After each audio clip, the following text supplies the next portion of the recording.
Board of Education. He looks down at his docket sheet and he says, he looks up and he says, Brown versus Board of Education, for the appellants, is Mr. Marshall present? And I got to raise my hand and say, that's me today. I thought that was a pretty darn cool moment in my career.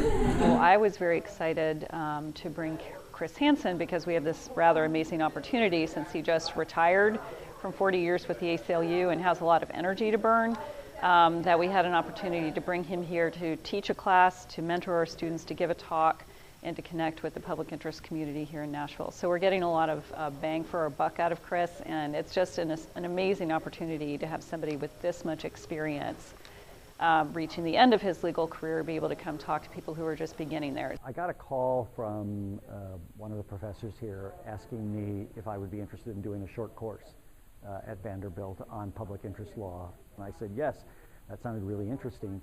And then they asked me if they could start scheduling other things for me, including this talk, and I said sure, as long as I'm there, schedule whatever you want to schedule. So if you're starting to think about what is the First Amendment analysis going to be for the internet, and nobody knows what the internet is at the time, what's the analogy that you're going to reach for? Are you going to reach for the book analogy, or are you going to reach for the television analogy?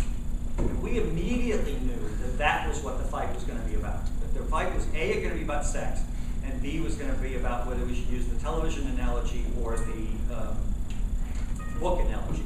I was looking around the room and people were just completely transfixed by the stories, and especially the way he was just able to make it so human and talk about how do we actually create cases, how do we get standing, how do we find clients, how do we decide what's important, how do we look at something brand new like the internet and look 10 years down the line and see what the legal implications are going to be. So we didn't have internet access, we didn't know what the internet was.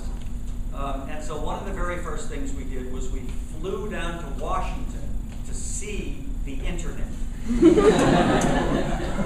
More than anything, I wanted them to take away that it's fun. That being a lawyer is a fun. I actually didn't like law school very much, but I think being a lawyer is just an enormous amount of fun. And I had fun doing it for 40 years, and I hope the students can see that you can put together a legal practice that's just a lot of fun.